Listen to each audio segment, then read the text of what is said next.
Check 1, 2. Boom, there we go. Now we have audio. That's better. Can everybody hear me okay? Someone just give me an audio check.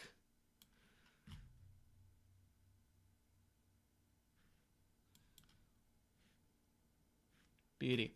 All right. It's Groundhog Day. Welcome. That's very exciting. We've been following all of the reports from the various different groundhogs. Puxatawny Phil, early spring. Wyerton Willie, early spring.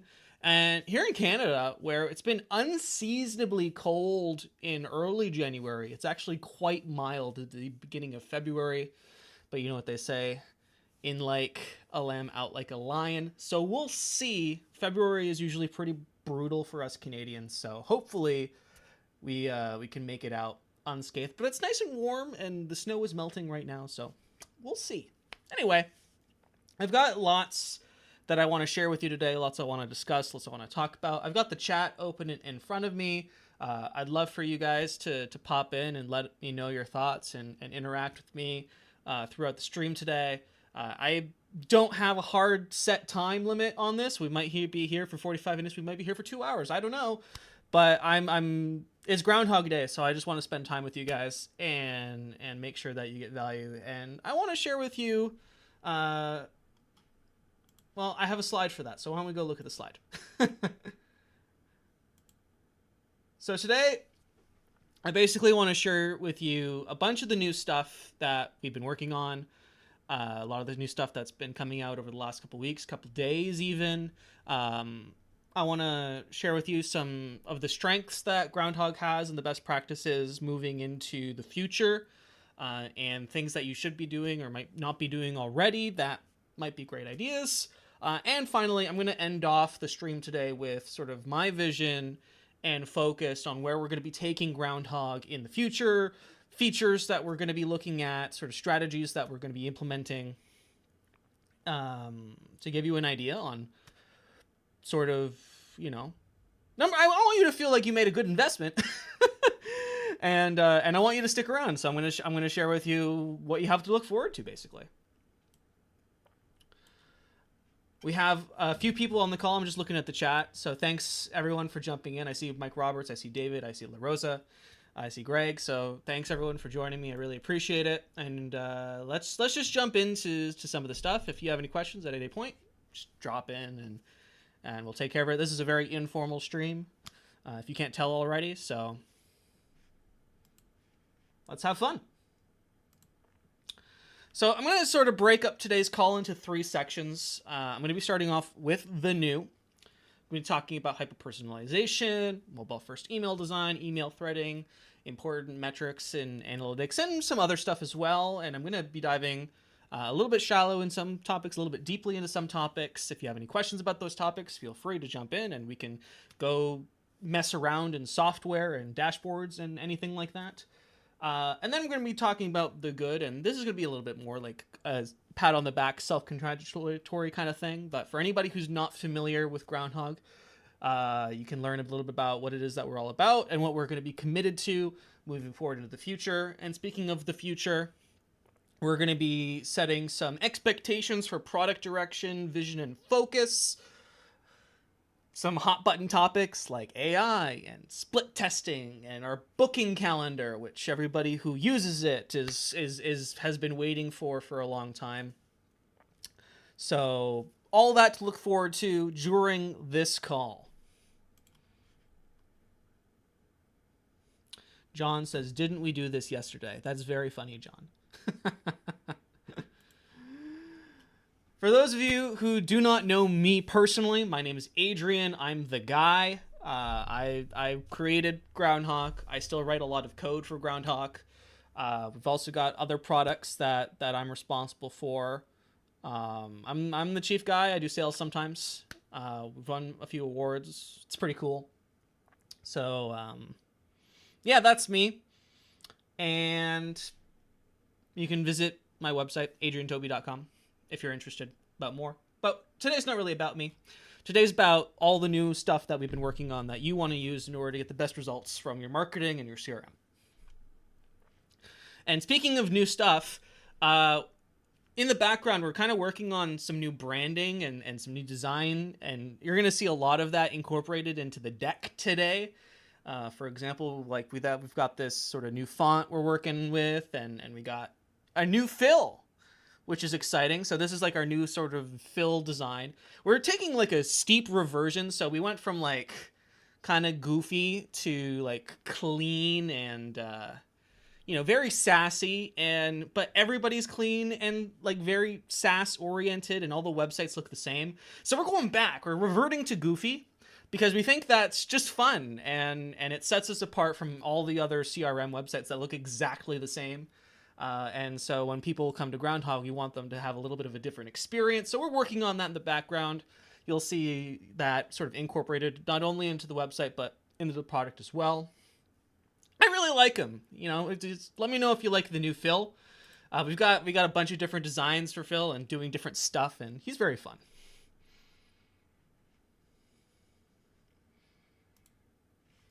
So I'm going to start off today talking about metrics, which is a fun place to start. Metrics are sort of an important way that we analyze whether or not our business is performing well and our efforts are well spent and our time is well spent. And to the effort of trying to make analytics a little bit more usable in Groundhogg, we went and we color coded a bunch of stuff.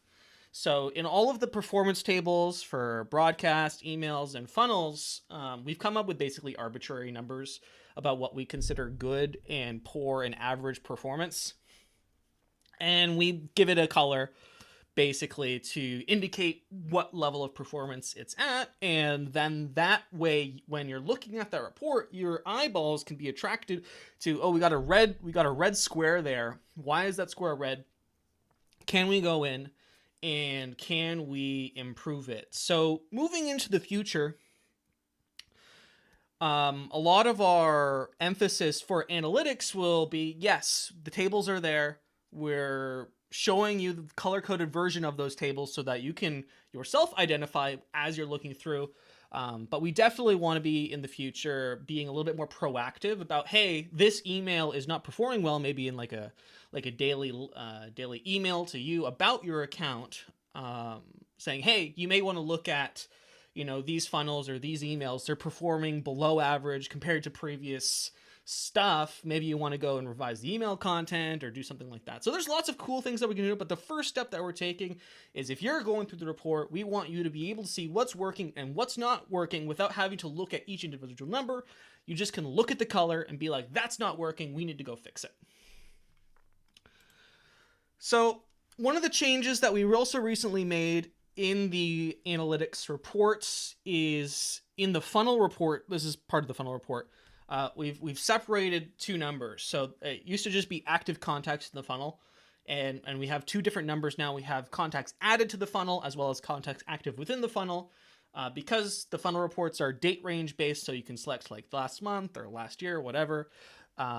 And funnels can last for many months. You could have like a long-term nurture funnel, which basically lasts indefinitely if you have a loop on the end of it.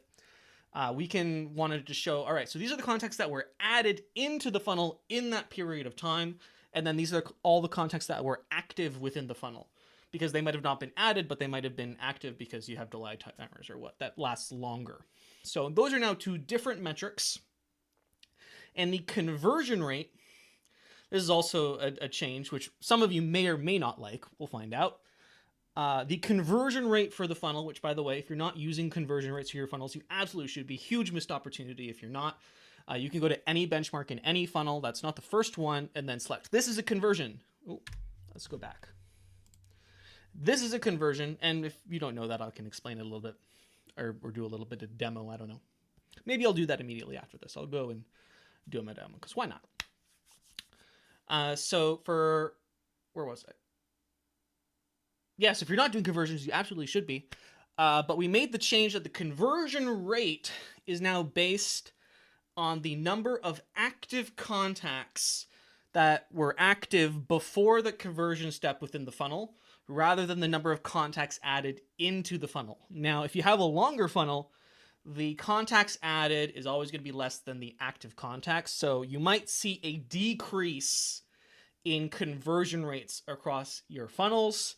And I know that when we implemented that on our own site, we got a little bit of a reality check for some of the funnels that we thought were performing really well. But when compared to like all the contacts within that funnel within that period of time, you know, our conversion rate drops like between 5 and 10% in a lot of cases. So it's worthwhile going and having a second look at your funnels and seeing, okay, well, maybe there's a bottleneck, maybe there's a problem, maybe our emails aren't performing as well as we thought they were, maybe there's an SMS problem. So it's worthwhile going and check. So the conversion rate has been changed from contacts added to the active contacts within a funnel. And I'm just going to go quickly into the product and just show you a quick example of what that looks like.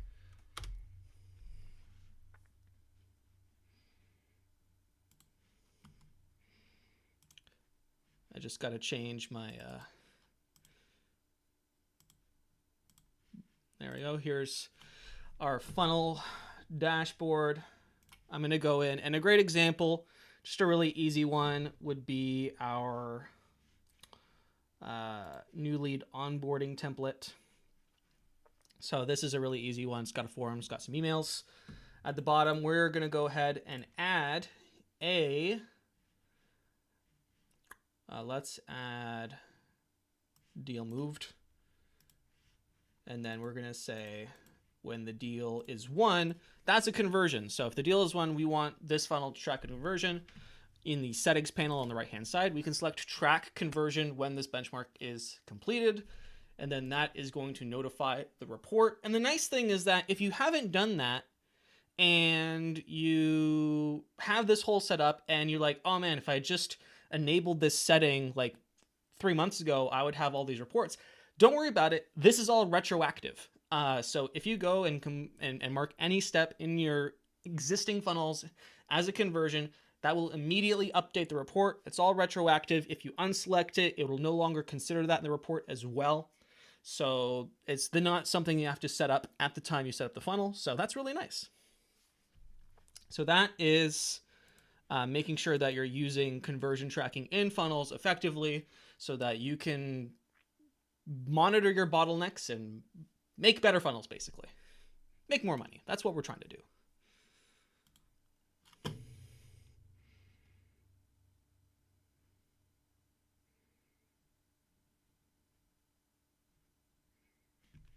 All right.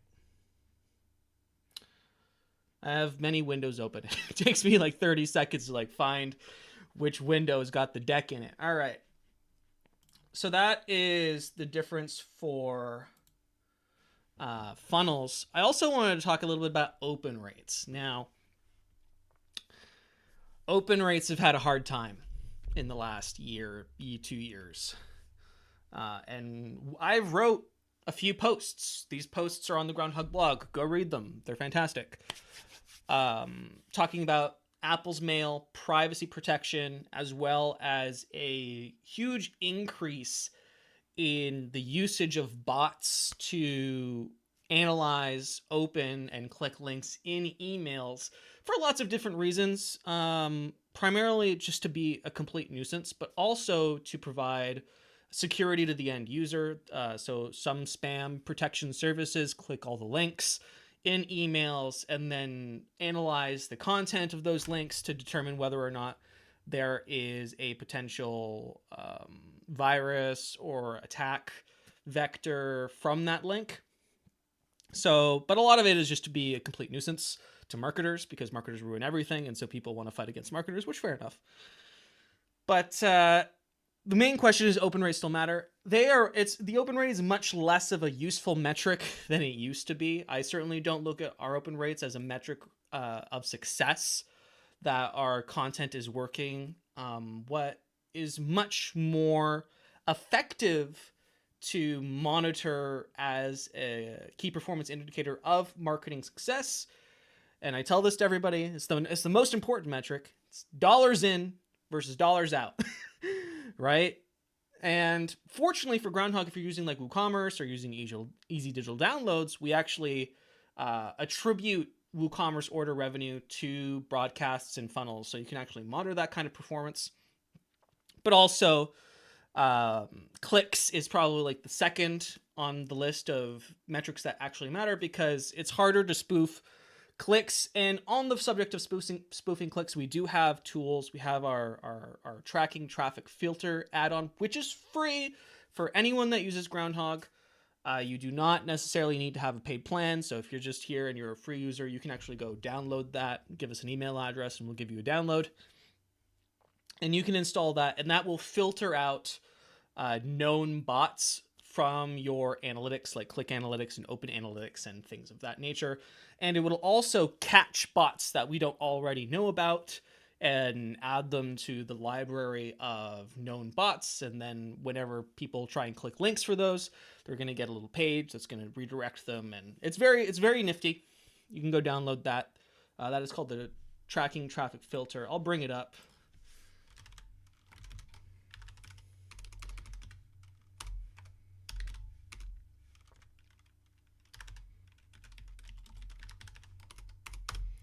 Let's see if that works. It did not.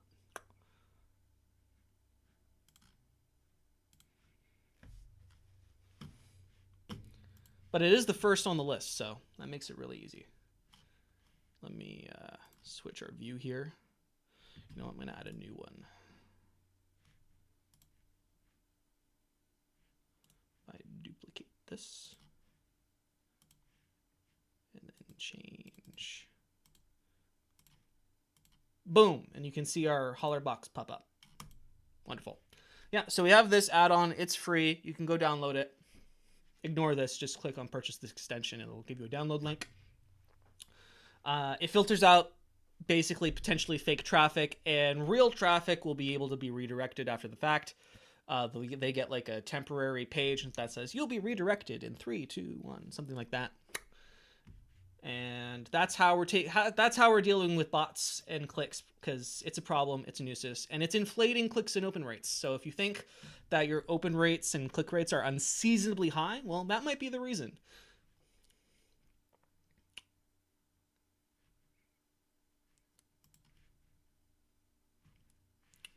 And we want to go back.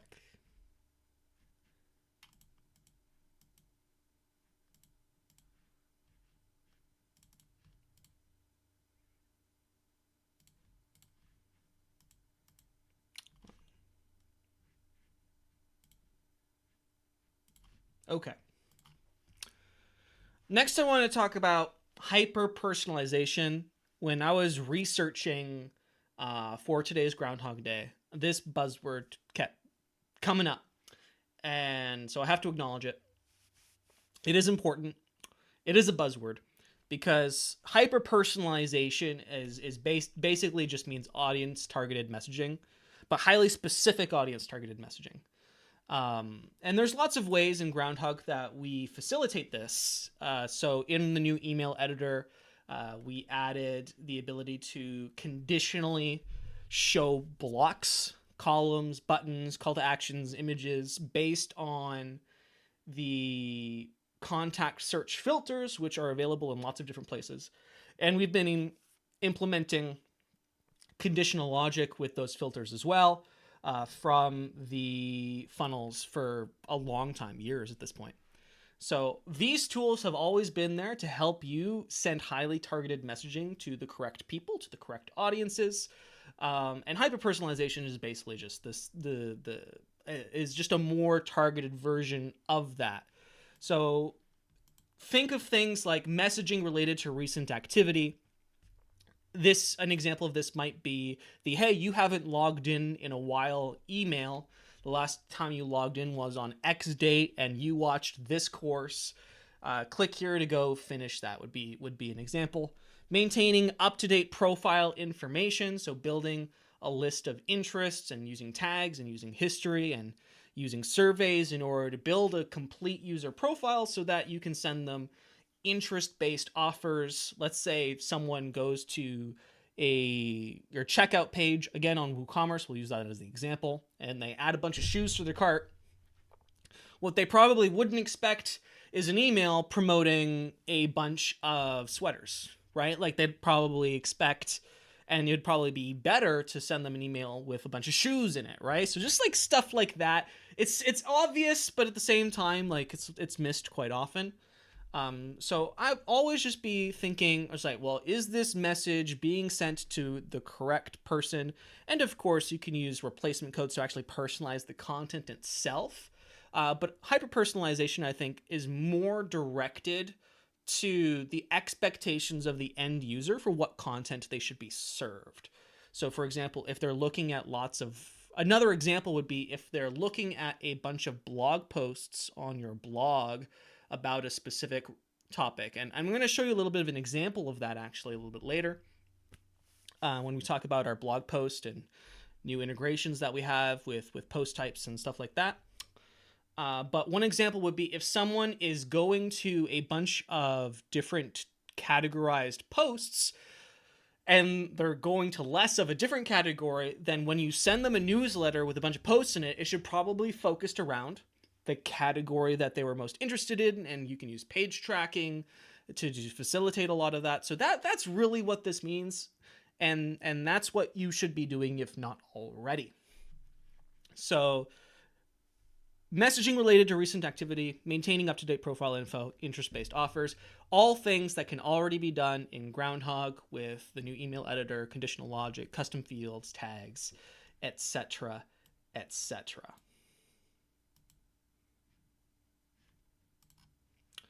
Mobile first email design, again, something that is now possible.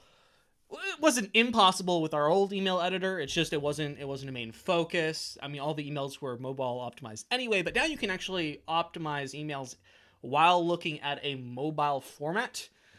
Using the inspector on the left-hand side of the email editor, there is a desktop as well as a mobile view. You can click either, and we've always had desktop and mobile previews.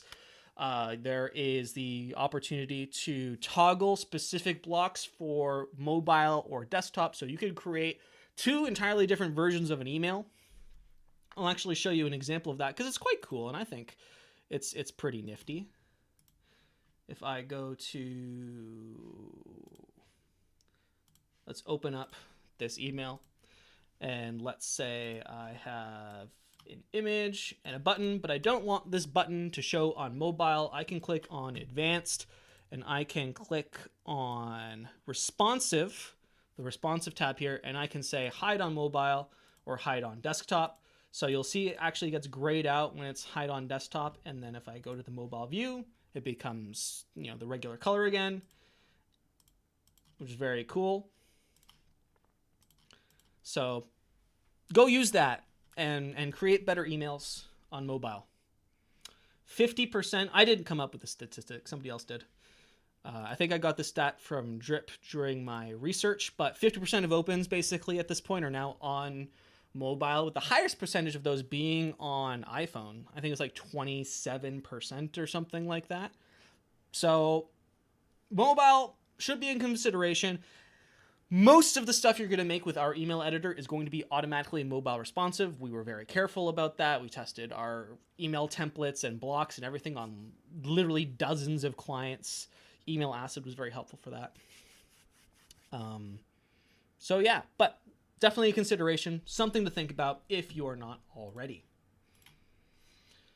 This is a fun one. I've been enjoying using this new feature that we released. We released this with 3.0, which, by the way, I didn't mention this and I wasn't going to mention, but I'm going to mention it. I'm going to talk about it.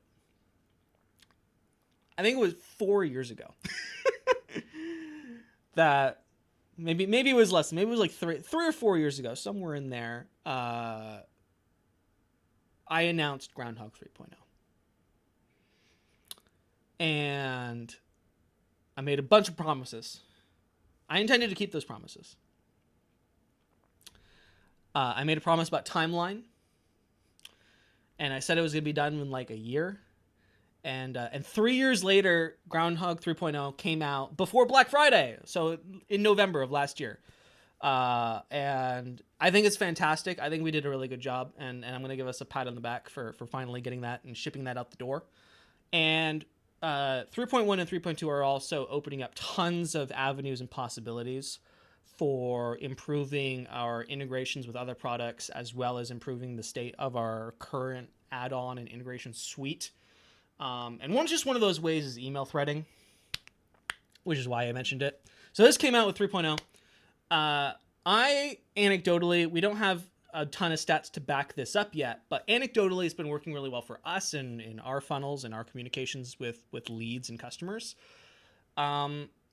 Basically, at a very simple level, it allows, once you send an email, just like a marketing email from a funnel, the next email that you send can automatically reply to that email, and it'll show up in Gmail, in Outlook, in any of these inboxes as a thread. And threads get priority for the main inbox, not the promotions, not the updates, the main inbox. So we've been getting really great inbox placement. So the first email might end up in updates, promotions, but the second one will pop that conversation over. And it's just like, sometimes it's just like, hey, did you see this? Just bumping this email. And so we've been having a lot of fun experimenting with this. It works with most of the email integrations that we offer: SES, Mailhawk, SendGrid. It doesn't work with Elastic Email. So if you're using Elastic Email, I'm sorry, but Elastic Email doesn't make it possible. I contacted their dev team, and they were basically just like, that's too bad. So, but it works with the rest of them. It works with SparkPost, the ActiveCampaign one. Let's look at it. It's really easy, which is, a general theme of using Groundhogg. Is that the right one? That's just a blank screen, so that's no good. There we go. So let's just guard those changes. So I have this new lead onboarding email. So I have this we have this welcome email, and let's say I just want the second email to be a reply. Right hand side, email settings, email threading, select the email you want it to reply to. It's just going to show you a list of the previous emails in the funnel, and then you just pick it. Boom, done. It's going to send it to reply. It's going to do like the it's going to set all the reply tos and the from addresses, and it's just going to take care of everything automatically for you. It's very helpful. It's very nice. I would highly recommend you start implementing this in your long-term nurture, in your lead nurture, and whatever you're doing. It's anecdotally, it's been working very well for us. So try that if you haven't.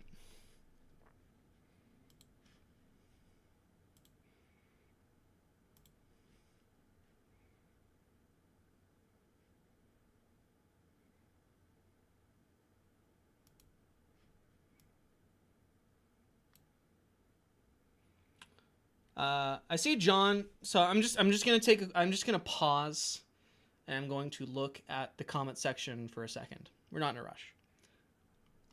And I see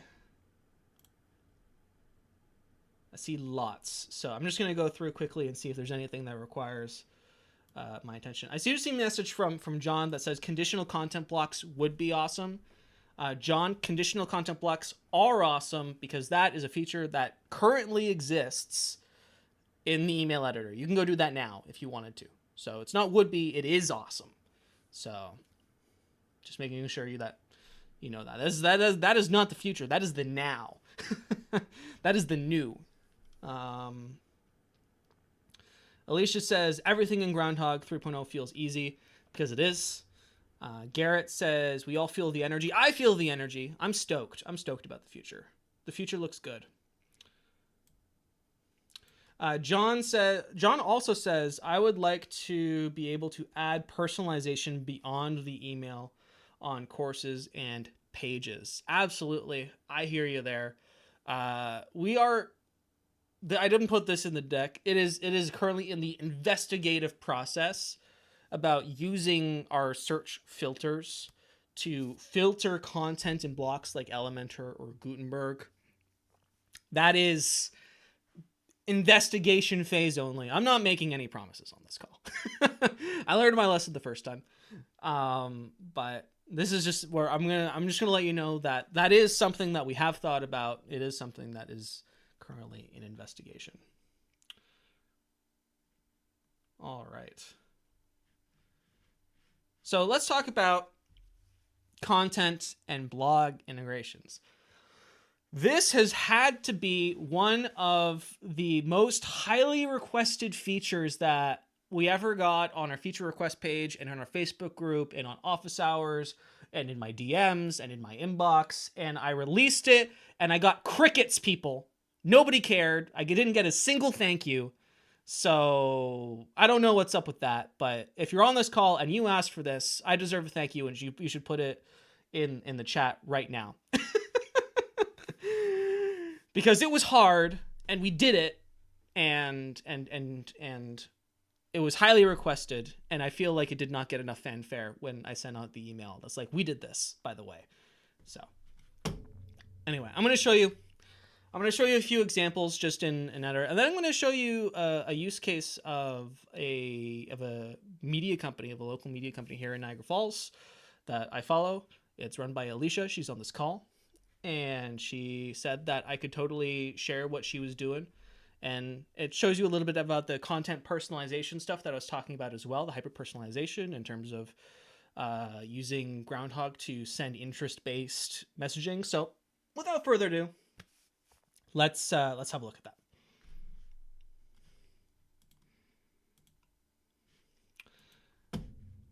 So here we go. So this is Tipsy Theory.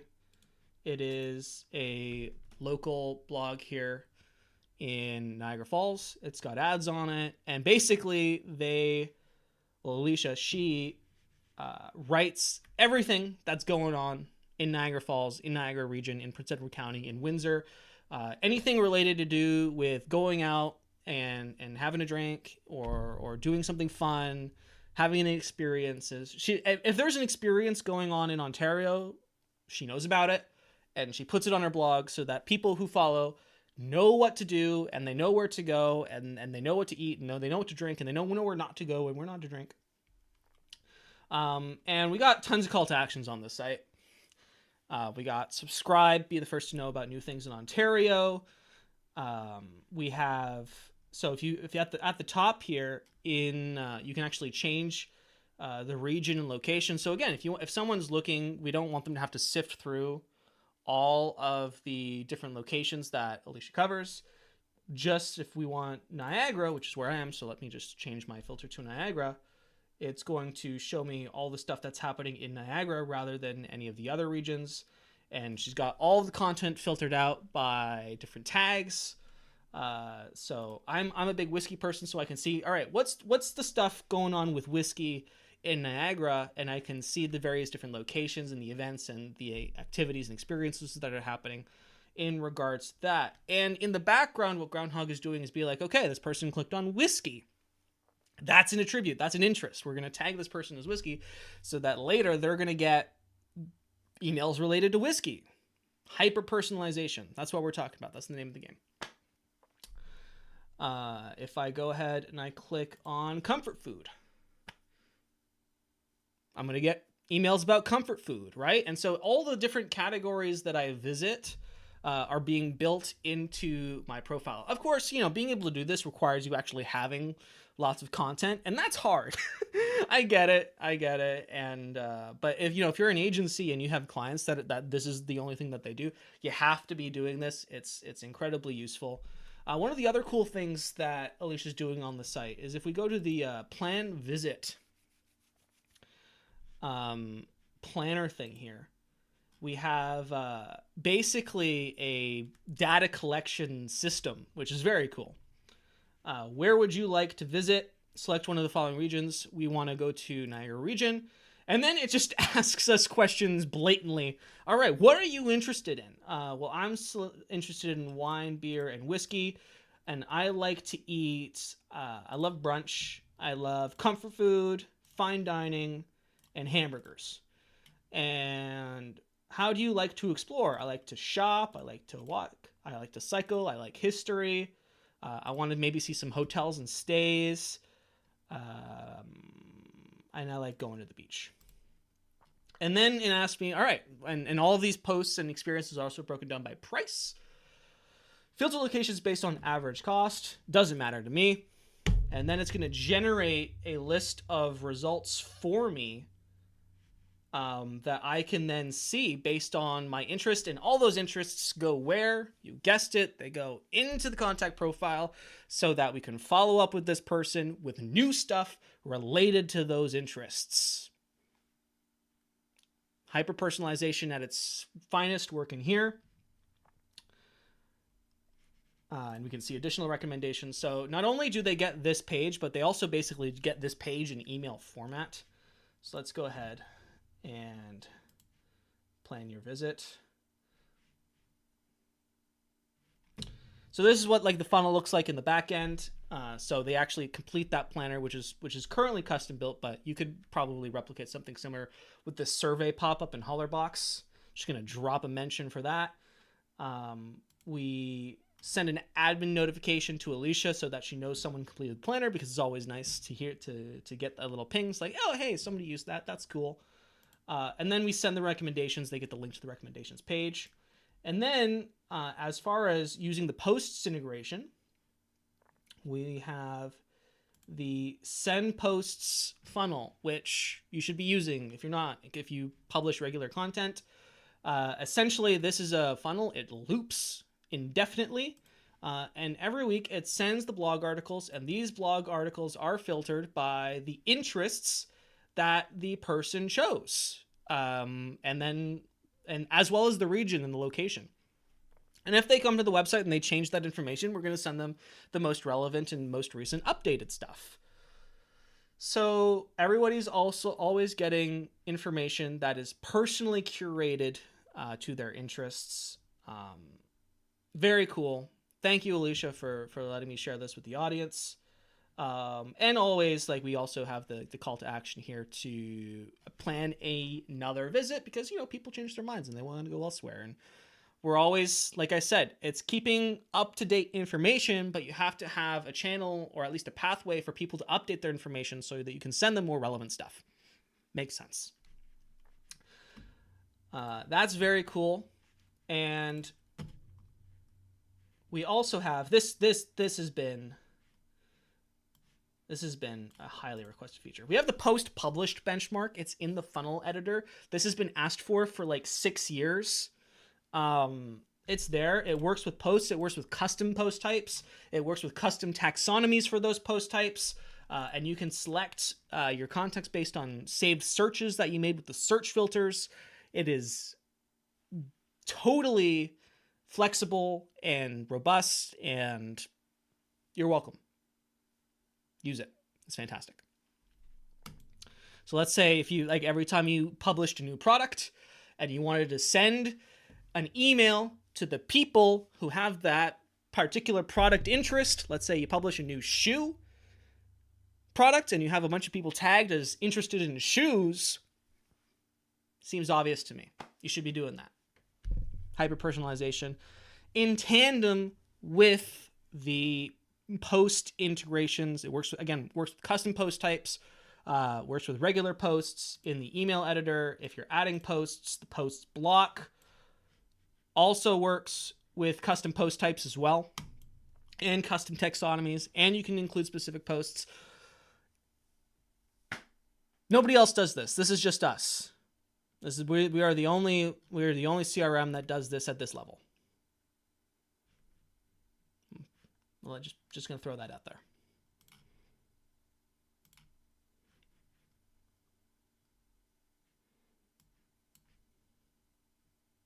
Okay. There's comments. There's chat. I'm going to look at the chat. Okay. Sasha says that he loves the new recent post action. Good. I'm glad you like that, Sasha. Garrett says, I hope we will have more of this in the future. Well, yes, we will. There will always be more in the future. So we shouldn't say we can send categories per user before you meet your thank you quota. I have not met my thank you quota. I require validation. Send me more validation, John. Garrett says, now we need multiple Facebook pixels in the conversion API. We'll get there. We'll get there, Garrett. Does this work with cookies disable in settings and compliance? Sasha, the cookies disabled does not disable the Groundhogg tracking cookie. It only disables unnecessary cookies, but the tracking cookie is necessary. So yes, it does still work.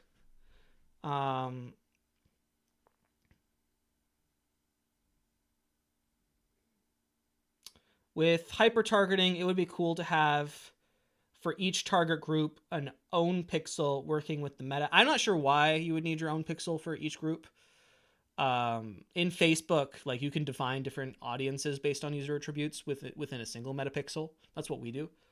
But there is a new product. I'm going to give Derek a shout out.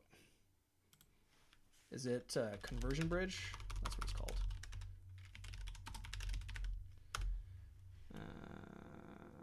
Yeah. So there's been a bunch of people asking me for like super pixel meta Facebook analytics integrations, Google Analytics integrations. And you know, that stuff's hard. And we got other stuff that we're working on. This guy, Derek, is a Groundhogg customer. And he built a Groundhogg integration for his product, Conversion Bridge, which is currently in pre-order. It's in beta. It's a new product. It's very cool. And basically, you can connect Groundhogg to any analytics platform. And basically, they're like, you can connect any plugin to any analytics platform. Go check out this for all the people who need like crazy analytics integrations. Because as I'm going to mention, we're focused. As I'm going to mention a little bit later in the call, we're focused on other stuff, and we're thinking about other stuff at the moment that's not necessarily related to analytics. But I'm glad that I can feature Derek, who's going to do a lot of the grunt work for me, which is nice. So somebody already did it. It's in pre-order. Go check it out.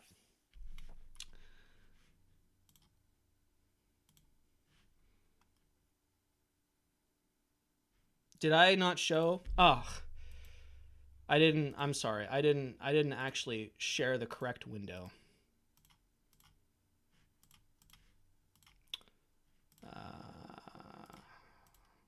Boom. Here we go. Conversion Bridge. Yeah, there we go. All right. So screen sharing the correct window now.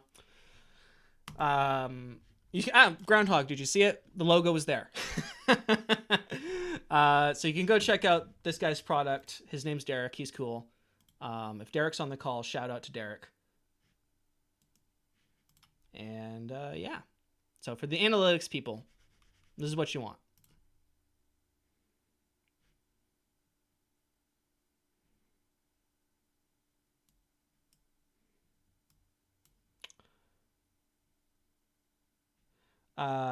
Wally says, will the time zone issue that moves appointments 1 hour be fixed with new calendars? We're going to get there. We're working our way towards the future, and I will cover that, I promise. Stick around. Paul Northcott asked if Groundhogg integrates with Shopify. Paul Northcott, what you want is to talk to Colin Longworth. There is a Groundhogg Shopify integration that is available for you. We don't sell it. Colin makes it. He's really cool. He's a great developer. WooNinja.io is the link for that.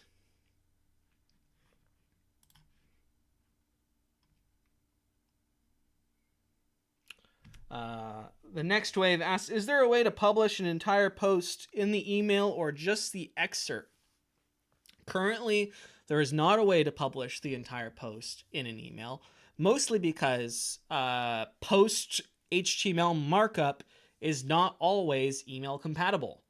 And so including the post, an entire post content in an email might look good in the browser while you're editing, but it won't look good in the actual email client unless you're very careful about the content that goes in your post, which most are not. And the way we design our products is for the majority of people and not the people who are super careful about designing their posts.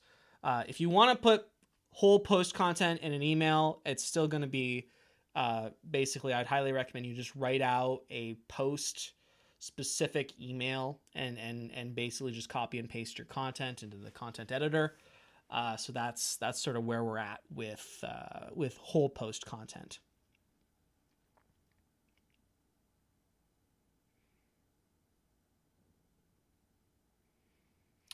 Our new client wants to publish new posts to his WhatsApp group. Is that possible? You're asking me questions that I don't know the answers to. I don't know the answer to that question. Maybe. There's like replacement codes for posts in plain text that you could put into a content template. Maybe. There's WhatsApp character limits and stuff. And we have that WhatsApp integration, although I don't know if that publishes to WhatsApp groups. If the group has an ID, I don't know. I highly recommend, you go and try and then let me know if it doesn't work. That's my suggestion. I don't use WhatsApp and I don't market to WhatsApp. It's not our audience. Yeah, via Twilio. Yeah, you're going to use the Twilio extension if that's what you want to do. All right, I'm going to move on. I've been looking at the chat. Feel free to keep chatting away, and I'll come back to the chat in a few, but I want to keep going if that's okay. I want to switch back to our deck here. All right. Let's talk about the good. This is a little bit just like a self-congratulatory section, and then I'll go back to chat, and then we'll talk about the future. So this is just stuff that we're sort of, if you're new to Groundhogg and maybe you haven't been around that long, and so there's a lot of like legacy power users of Groundhogg in this chat, and there's some new people as well. So if you're new, we have a major commitment to open source, which we are going to continue with into the future, despite immense pressure from people that I'm paying lots of money to help grow the business, to go paid only and SaaS. We're not going to do that. Despite everybody telling me that I should, because we'd make more money. And we probably would make more money. But we're open source for now and for as long as I'm in charge. This is just a comment that was actually posted in the group that I belong to, that I'm paying a lot of money to belong to, from someone from Kajabi who got booted off for no reason. And guess who can't boot you off for no reason? This guy, because you self-host your own data. And you own that, and that's hosted, and you're the king of your own castle. I've done a lot of sales calls over like the last 6 months, because I've started doing sales calls because I like talking to people and I like learning about people. And we have just out there people using Groundhogg that just would not fly on regular platforms with their restrictions, like cannabis and all kinds of stuff. It's crazy. And we make that possible because I don't care what you do. It's what you do in your own home is your stuff. The ESP that you integrate with might care, but I don't. And it's going to continue to be that way despite pressure. So, commitment to axing the success tax. We had a price increase last year. We went from $40 a month to $50 a month. We're gonna stick at that for a while, at least for the majority of this year. We might raise it again at the end of this year, but that's TBA. Of course, legacy pricing is always a guarantee for anybody that signs up at any time. So if you already have a subscription, your price will never increase, and that's the way it's going to be. And if you're not a customer yet and you're not paying and you want to become one, now is a good time to do that, because the price can always increase for new customers, but it can never increase for existing customers. That's our guarantee. And we remain and continue to be the most complete and most robust full marketing automation CRM solution at this price point that is also open source and self-hosted. There are other CRM self-hosted softwares out there. They do not compare in terms of completeness and feature set and integrations. So I'm just going to throw that out there again. And as far as the SaaS, it's no contest in terms of pricing. HubSpot is just woof. And ActiveCampaign's new pricing is also woof. Commitment to contact privacy. There's a lot of Germans on this call today. And I know the Germans appreciate our GDPR features and the contact privacy and the self-hosting aspect as well. We're continuing to monitor all of the different requirements for GDPR and compliance, and updating our features as necessary. A lot of Groundhogg, skirts around the requirements because it's all self-hosted, so you get to choose where the data, and that's the majority of the restrictions. But just things like the profile erasure and the data anonymization and all that stuff that Groundhogg comes built in with just makes lives easier. And we're doing that to make your lives easier, to make sure that you can continue to get or continue to offer the best customer experience, as well as the best subscriber experience to the people on your list. All right. Before we talk into the future, the chat has been going off, so I'm gonna hop into the chat and see what people are asking.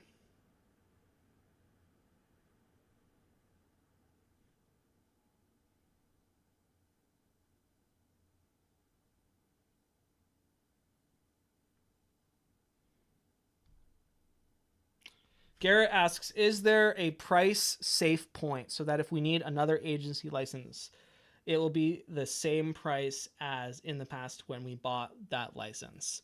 So if you, so you can't, I mean, we have agency scaling pricing. So the cost per site per month goes down if you need to upgrade from 25 to 50 sites. You could buy another agency license, but you'd actually be spending more than if you just contacted us and say, I need to move to 50. That it would be at the new pricing though. If you needed to go to 50 in the future, whatever the upgrade difference at that point would be what you would have to pay. So if you want to upgrade now, if you want to go to 50, you should probably contact us now and we'll take care of that. But I mean, in the future, if you wanted to buy another agency license, you'd end up spending more anyway. So that's kind of tomato. I hope that answers your question, Garrett. And I see lots of questions about the calendar. So let's talk about the calendar. Disclaimer, because I got into this trouble. I got in trouble promising things that we weren't able to deliver on a while ago. We delivered on them, just late. But this is a disclaimer. These are not concrete promises or deadlines, just stuff that we're working on / thinking about. Stuff that's top of mind, trends that we want to follow.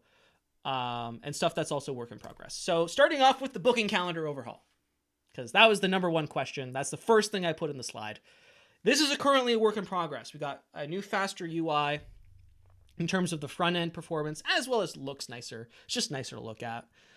Using a lot of the UI and design elements that we're actually using in the back end as well for the front end, because they're nice and they're usable and people like them.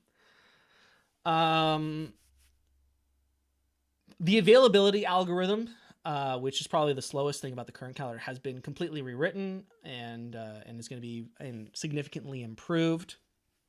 So time zone selection, that's also a big one. You can actually see, I'm not sure if you can see my mouse, but we have time zone selection here in the left-hand side. So you can, the end user can select what time zone that they want to see appointments in. And that time zone is going to correlate to the time zones that you actually set your availability in the back end. And we're taking care of that. It was hard, but we're doing it. And we're also just improving the localization of the front end calendar as well. So the localization of dates and times, depending on like the user's browser settings, translations, all that. It's all good. We're working on it. And in the back end, some things we're working on: team calendars. So you can assign multiple users to one calendar, and then someone booking an appointment can select from the availability from multiple different users. And so if like two people have the same availability, it'll round robin them. And then just if they want to select that time, it'll just go to the one user who's available. And so we're that's something that we're experimenting with and working on. That might not come out immediately. But it's definitely something that we want to introduce, because we're like the current solution is that all the sales reps get different calendars and it's only assigned to that one sales rep. And then they have to like have a page where they have all the different calendars, and that's just silly. I don't want people to have to do that. So if there's a calendar and you have multiple sales reps, you could just pick a time for from a team and do that. And I think that's kind of a cool idea. We're changing the way that availability and integrations works, which is a headache, but necessary. So previously, availability was designed and decided at the calendar level, which again is silly. And I don't know why we did that the first time, but that's what we did. And we're changing it so that availability, as well as the Google and Zoom integrations for that person, for that user, is done within the WordPress user profile of that user. So a user would go in and set their availability, and whatever calendar that user is assigned to, that calendar will reference the availability, the shared availability of that user among all the calendars. Which is a much cleaner way to do it, so that you're not having to set availability. So if you have multiple calendars, let's say I have like a sales calendar and a support calendar, I don't want to have to set my availability for different ones. And then the availability for that user, within that availability, you'll be able to have different schedules. Very similar if you're using Calendly, which we actually use because that's what we started with before we developed the calendar add-on ourselves. In Calendly, you have schedule, and we're basically just copying that because I think it's a really interesting idea. A user can define different schedules, and then when you assign that user to a calendar, from that user, you'll be able to pick the schedule that you want to use for that calendar. So I can have a sales schedule and a support schedule, and then select the relevant one to use. Custom field support. So a lot of you know or have experienced that the new forms don't work with use the custom form in the calendar. Back then we were lazy and we didn't want to rebuild a form editor to use for the booking page for the calendar. So we just used the one that we had.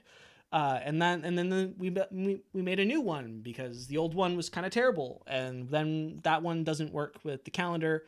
And we didn't want to have to continue to go down that road where we use it. So we actually built, it's already built. So this part is not the work in progress, but it's not used anywhere yet because it's built for the express purpose of currently using it in the calendar. And then we're going to, sprinkle it into other areas as well, and other integrations and other add-ons. But for this, it's actually down here in the left. You can see the booking form. So we actually built a sort of generic use anywhere form builder to select basic contact fields as well as your custom fields in the contact record. So that's going to replace the use form instead option, and you'll be able to pick and choose the fields that you want to add to the form. What else we got?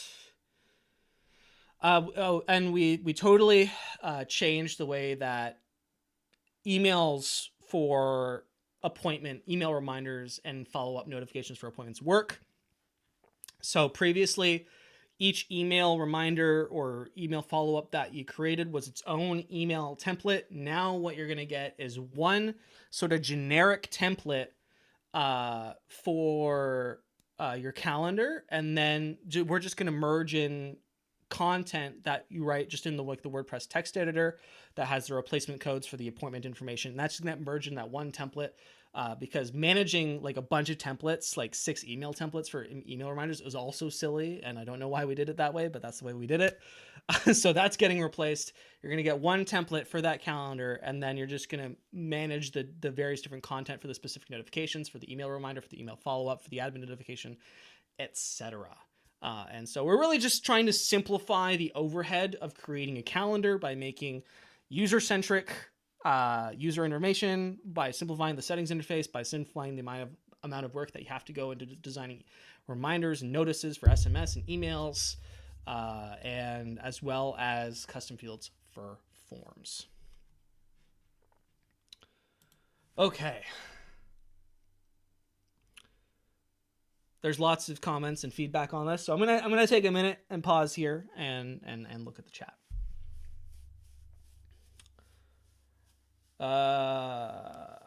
Is it possible for the new calendars to have control over different appointment lengths based on conditions?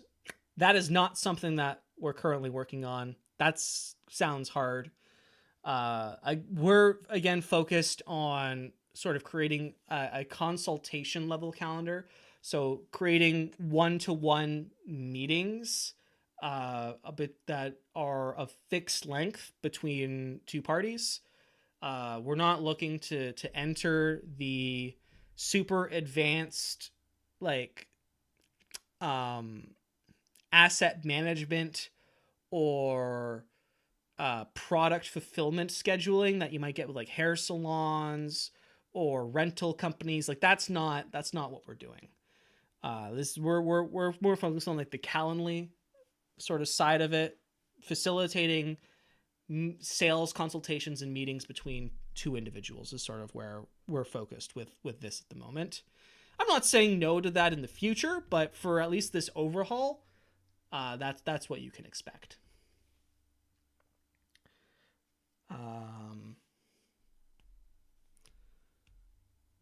Highly requested by my clients, integration with CalDev calendars. Most hosting webmail clients run CalDev, like cPanel or RunCube, but also Nextcloud and OpenExchange. I'm not going to say no, but it's not going to be with what we're working on at the moment. Google is hard enough, man. It's like literally impossible. And we're mostly just focused right now on improving the UI as well as the setup experience, as well as fixing some problems with our existing Google integration. I know a lot of people complain about the syncing and it's not current enough, and appointments don't get synced properly if they're disabled or if they're declined. So that's stuff we're working on at the moment. So we're going to fix that first. I'm not saying no, but I'm not saying next. Regarding the calendar, are the plans to make pre-fill URL possible? Pre-fill URL is currently possible, so we're probably going to continue with that. If you didn't know that, Garrett, like you can do that now. It's just got to be the same name as the same field name. When the new calendar is live, will the old ones be compatible? So the plan is that all the old calendars are going to be upgraded, and we're going to have to figure out a way to get the integrations and the availability sorted as well. But basically, we don't want to introduce any breaking changes where calendars just stop working. So there is an upgrade. There's going to be an upgrade path for all the old calendars so that they work as they had been. Again, we don't want to introduce any breaking changes here. The only thing that might be a breaking change, because I don't know how we would facilitate it, would be if you're using a custom legacy form, it might just default back to the default form, and then you'll have to go in and add the relevant custom fields using the custom form editor in the calendar. But that would be it. And we might we might invest the time to figure out how to facilitate an upgrade path for that, but also at the same time, I don't think, based on our usage, I'm not sure if that's going to be a worthwhile effort, because it's only going to take a few seconds with the fields editor to just replace the form.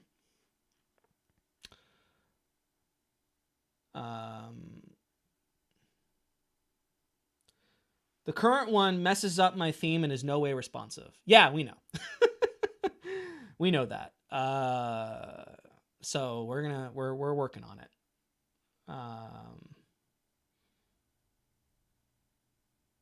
Sasha also asks CalDev integration, and I'll repeat what I said about CalDev. I'm not saying no, but I'm not saying next. Like that's not on the high list of priorities at the moment.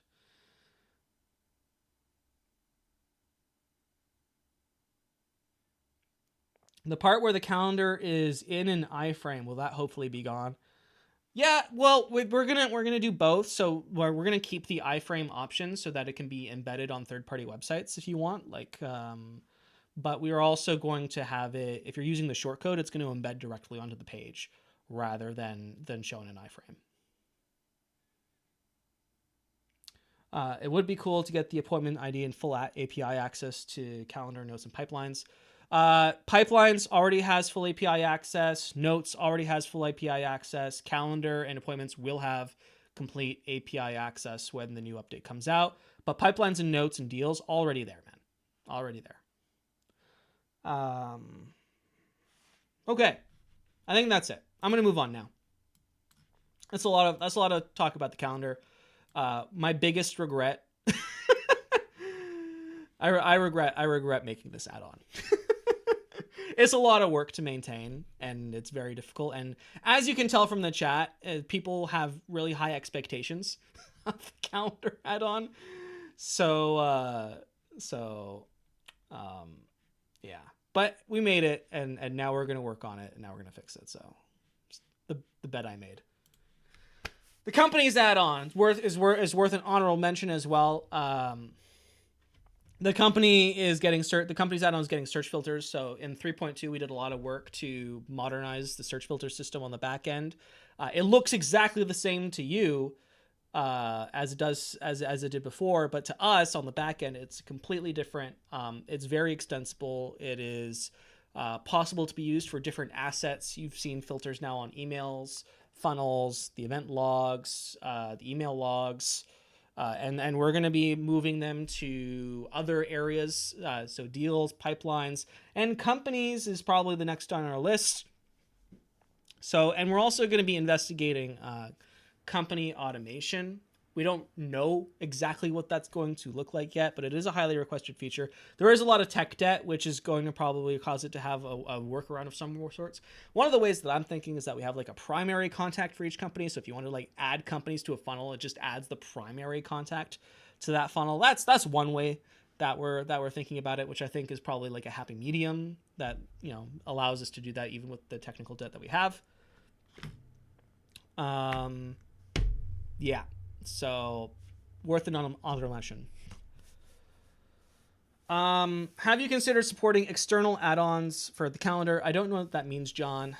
What are external add-ons? You're gonna have to be a little bit more explicit there for me, because I'm not that smart. And have we considered creating an archive section for emails that are not in use anymore, but we want to keep them for the stats? I mean, yes, no. I mean, there's trash. Like you can add them to trash. I see how an archive is like conceptually different than that, and I'm not super against that. If I that might be on our feature request page. I'd recommend that you go check out our feature request page, and if it's not there, you can submit a feature request, and we'll have a look at that. That's not like something that'd be super difficult.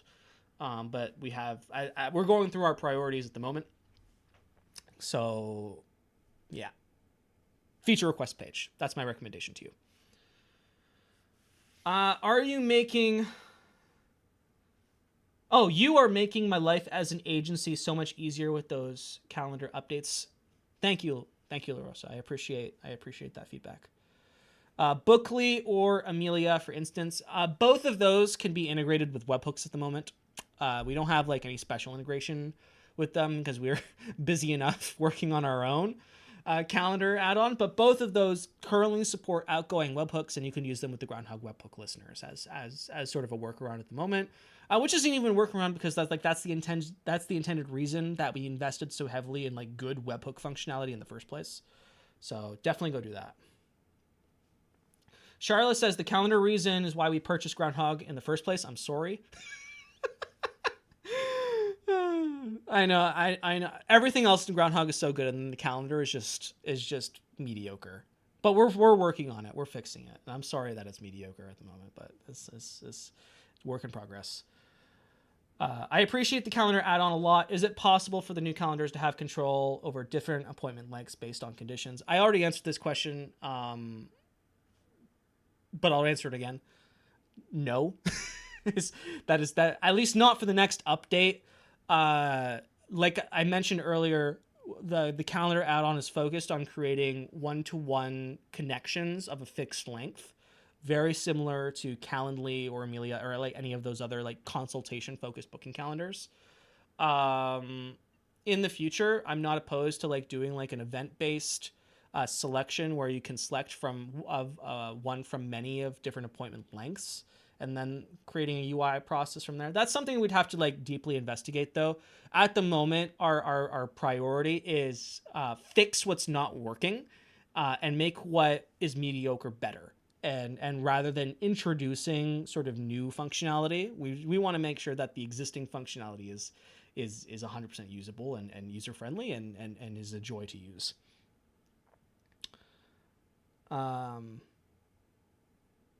Are there plans to use another feature request rule where tool where you can vote? No, I like the one that we have, and I don't want to change it.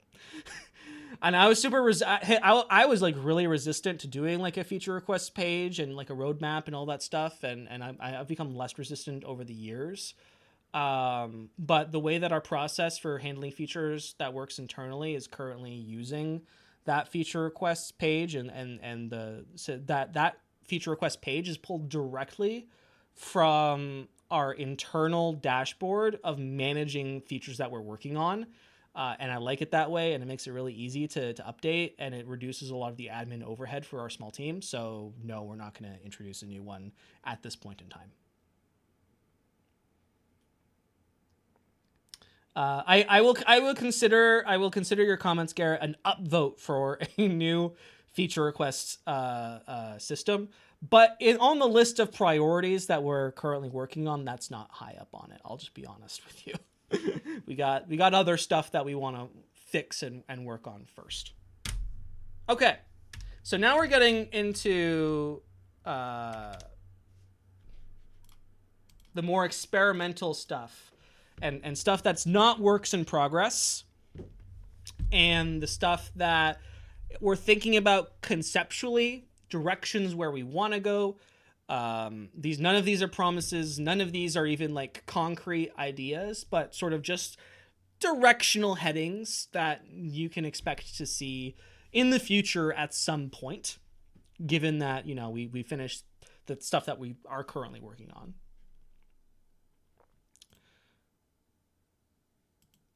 So number one, invoicing and payments. So we have really simple payments. We've had that for years. As a payment solution, it is not in any way comparable to the amazing payment solutions that exist, like WP Simple Pay, WooCommerce, digital downloads. And that wasn't our intention. Like, really simple payments was really meant to just be like a create a Substack clone kind of thing, which it works well for that. But there's other things that are CRM related that involve payments, stuff like invoicing. And there are invoicing plugins out there. There's there's Slice WP, which is very cool. And we want to, and we have the pipeline, we have deals, and we have this great like product and inventory management system within the deals. And there's currently no easy way to connect that to like a payment transaction, which is kind of a letdown. And we understand that that's kind of a letdown. And so in the future, we're definitely going to be looking at somehow connecting the deal to some sort of payment system. Either our own, which we roll into Really Simple Payments, or WooCommerce, or Slice WP, or something else. And we're also looking at just giving our Really Simple Payments out on a complete overhaul, or abandoning it completely, which is also something that we might do depending on how much we want to invest on that road. Because if we end up doing like integrations for payments from the pipeline to like Slice WP or WooCommerce or any of these other services, then there's not really much reason to continue investing into Really Simple Payments and continuing to offer that, considering there are really fantastic solutions out there. And I don't know if we want to be like a super like payments focus. We've got a lot of stuff. We like the calendar is like enough work, you know what I'm saying? So that's something that's we're looking at that. I haven't decided yet. You know, I'm open to feedback on this idea. And we'll collect feedback. We're not making any rash decisions here at all, but sort of just something we're thinking about.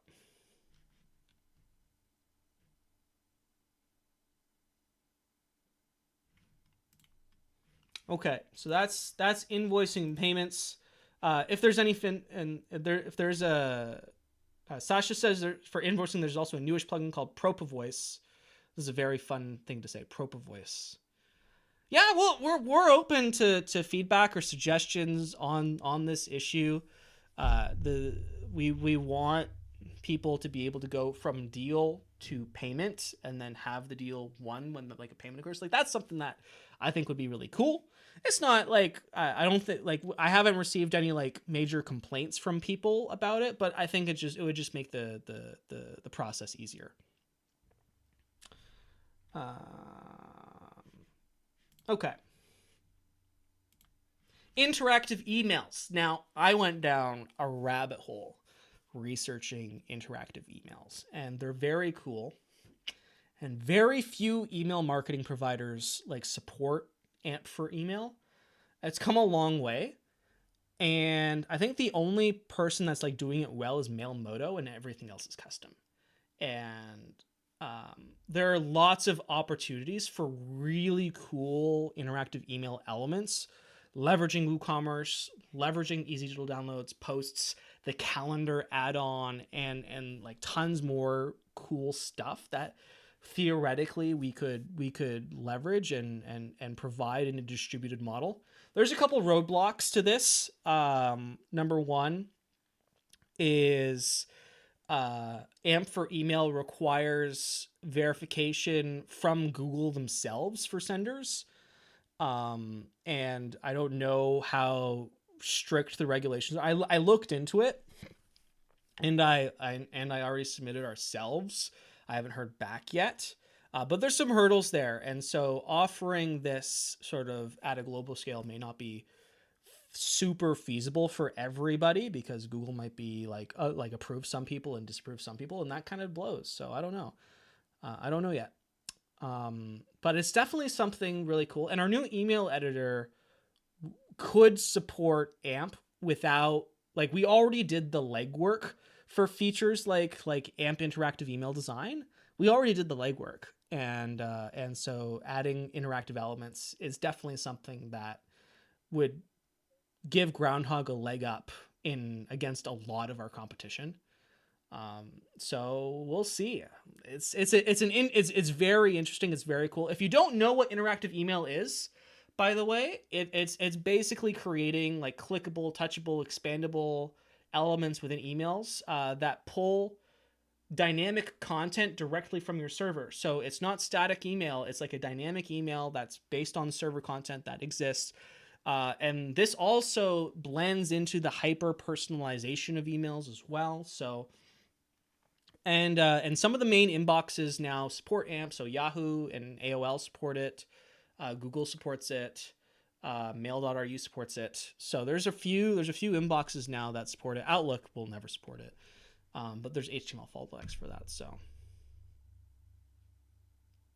yeah. That's interactive email design. Go check it out. Go Google it. Go watch a YouTube video. It's very interesting. AI. I'd be remiss if I didn't mention artificial intelligence. All right. So there are no immediate plans to introduce AI, but if we were to, this is probably the ways in which we would be able to leverage it in a meaningful way. Integration with an existing AI plugin. Shout out to Bertha AI and Vito and Andrew Palmer who created that. For generating email content and subject lines is probably like the lowest level integration that we could do, just to say that we had an AI kind of thing. I don't know if I want to get into the creation and management of my own AI company. If we're going to do something, it probably is most likely going to be through an integration with an existing provider. But it's something, and we're thinking about it. Another way that would be cool to leverage it in some meaningful way is through deep forest machine learning to generate better lead scoring. So I learned about this in October of last year. And right now we have like rules-based lead scoring, which is based on tags, activity, interest, custom fields, and things of that nature. So deep forest machine learning basically, if you upload your whole list and users activity and whatever, and give it to a robot, the robot pulls out the metrics and data points that best inform someone actually like most likely to convert or spend money, and then assigns a lead score based on that information. It's very cool. It's magic, basically. I don't really know how it works in the back end, but that's what it does. And I don't think I'm the person to implement a tool like that again. So if we ever do something like that, it'll probably again be through an integration. But it's definitely something that's interesting. It's something that you can do now without us having to actually build anything. You can just export all the information that you have access to, and then dump that into an existing deep forest machine learning system from a company that provides it, and run the numbers. But being able to run the numbers sort of like on a consistent basis would probably be helpful. So something to think about for us for sure in the future. And the last area where we could leverage it in a meaningful way would be to analyze your existing reports and generate meaningful suggestions and insights. For example, looking at, hey, listen, X email performed really well and X email did not perform really well. What's the difference between those, and what elements of email A would you use for email B? And stuff like that. Conceptually, I'm not really sure how sophisticated AI would be in this area. I'm sure it would get a lot better by the time we ever got around to implementing an integration with something that facilitated that kind of conversation. And again, so that's a maybe. But those are the three areas that I think that AI would be useful in the context of CRM and Groundhogg. I'm open to feedback or suggestions, or if you guys are using companies the moment to do this, then you let me know and we'll figure something out. So yeah, those are my thoughts on artificial intelligence. ? to be decided in the future. All right. I'm gonna take a quick pause and look at the chat. For invoicing, ProboVoice mentioned, are there plans to connect a VoIP system? I mean, not really. Like, Groundhogg is a WordPress plugin, and so VoIP is kind of hard unless you're doing it through like Zapier or something like that. I'm not really sure in what way it would be useful besides like a call activity record, but what you should be doing, if not already, is using the notes or the tasks to track call activity when working with a contact record, and like the phone number in the contact record will automatically open your VoIP system anyway. If you're using like a desktop VoIP or even like a browser VoIP system, and that it should facilitate that already. I don't know how much value a dedicated VoIP integration would add. I have yet to be made like an excellent use case for why a direct VoIP integration is needed. A lot of customers of ours are using VoIP without an integration, so I don't know. You let me know why you need it and what exactly value it would add. Because like we also use VoIP. We use for all our incoming calls, we use Dialpad as our VoIP system, and I've never needed to integrate it with Groundhogg. So. John says AI is like hiring someone with a college degree thinking a diploma means a good hire. It doesn't have the human touch or the experience touch. All right. I don't see any other comments on AI, so we're going to move on. Split testing. Let's talk about split testing for a second. Ways in which is useful. Compare subject lines, content, and send times, which I think is an interesting concept as well, which we don't see very often. So let's say you want to schedule a broadcast and you want to split two different emails. You can also be able to split two different send times. So like, batch A gets sent at 9 a.m., batch B gets sent at 11:30 p.m. or 11:30 a.m., which performs better. Of course, split testing really only works at high volume. If you're at low volume, if you're like below 5,000, it's just not worth the effort to go through, because there's just not enough sample size. Split testing is really like a 50,000 and up kind of thing in my own experience. But if you're there, which, if you are, kudos, it would definitely be useful. Prioritizing winning strategies in funnels, for example. So if you're running like a split test, if one is obviously outperforming the other, prioritizing the split test towards email A or email B. And then another way where we could use AI would be to automatically create variants for emails based on subject line as well as content. So those are some ideas. I don't know why this came. How do I get rid of that? Minimize. There we go. So prioritizing or using AI to create new variants, I think would be very cool. Again, this is just these are ideas in the head as well as on the feature requests board. We're thinking about them. These are the ways that we're thinking about them. They are not guarantees and or promises. All right.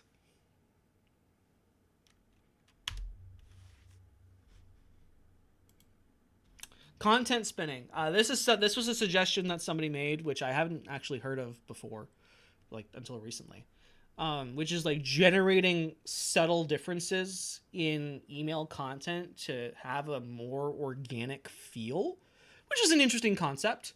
So if you're sending out a broadcast, like it might be just like the difference between "Hey there" or "Hi there." To like a large group of people, and it just creates a more dynamic feel. It's basically just like choose from options A, B, C, or D, and then pick a random one for a random user. There's no analytics associated with it. And another way that we thought that it might be interesting to introduce would be an email send times. Let's say you have an email that comes after like a delay timer in a funnel, and that delay timer is sent to send at 9 a.m. Fair enough. At the email step, you could introduce a random send time variance. So the email might send at like 9:02 or 9:07, right? So when it gets into the person's inbox, it's not coming at like that nice round number that makes it feel just a little bit more automated. It's like it came in at like 10:22, which just has a little bit more of an organic feel to it. So there's some interesting concepts here we're playing around. Well, we're not playing around with, but we're thinking about playing around with in terms of content spinning. Wally asks, when will split testing be implemented? I don't know. Again, I'm going to go back to our disclaimer. These are not concrete promises and or deadlines, just stuff we're working on / thinking about. I just wanted to let you know that it is something that we are thinking about. We don't exactly know how we're going to implement it, what it's going to look like, a deadline, or even if and when it will happen. It's just it is top of mind. It is something we're thinking about. It's something we want to do. We have other priorities at the moment before we're able to get there, but it's up here at the moment. Like I'm aware of it. How can you do split testing so that you're not waiting for it? So if you have so basically what you want to do is if you have like a list of like, let's say 10,000 people, you basically split that list down the middle. You say, group A is 5,000, group B, and you can use the search filters with the contact ID filter in order to facilitate group A versus group B. And then you just send 2 broadcasts and you compare manually. That's how other people doing it. That's how I do it. That's probably the easiest, more straightforward way to do it. Will there be a profit plugin to help us achieve our goal? What's a profit plugin? I'm curious. I don't know what that is, and if you explain it to me, I will be able to give you a more concrete answer. So that's content spinning. Probably not a super difficult thing to implement, but again, other priorities. Something we're thinking about. Where's my last slide? There is another slide.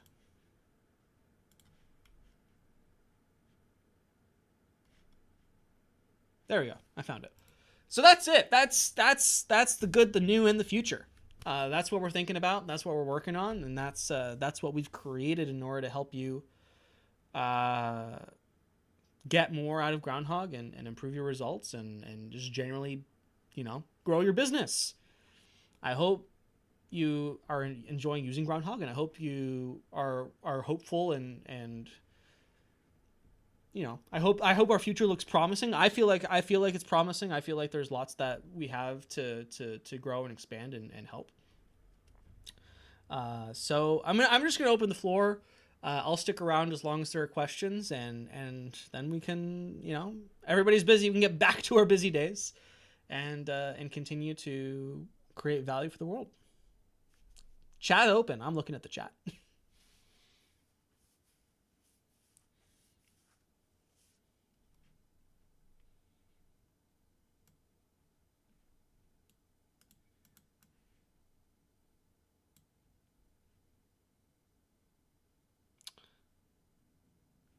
The profit plugin would be Phil telling us if profit is coming now or if we have to wait longer for... Oh, I get it. I get it. That's funny. That's a funny joke. I like that.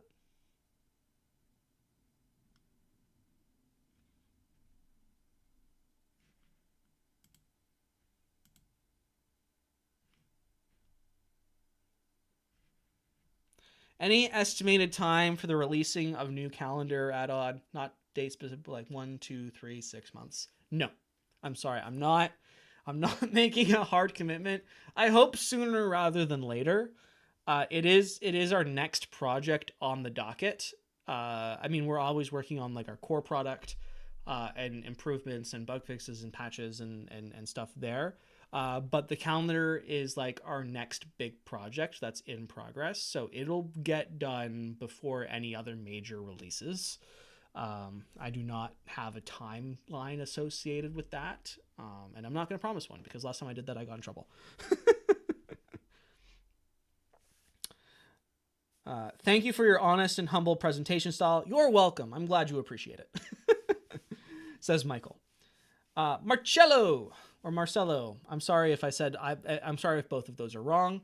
How did you create the onboarding questionnaire to get people's interests you showed? You save that info into the native user meta or in GH. So the one on Tipsy Theory is custom, but I can show you an example of one way that you could do it. So let me transfer over to Chrome here for a second. So we also make a plugin. It's called Hollerbox. It does pop-ups and stuff. It's pretty nifty. And this is the free version, so it doesn't actually have it. So let me open up the paid version.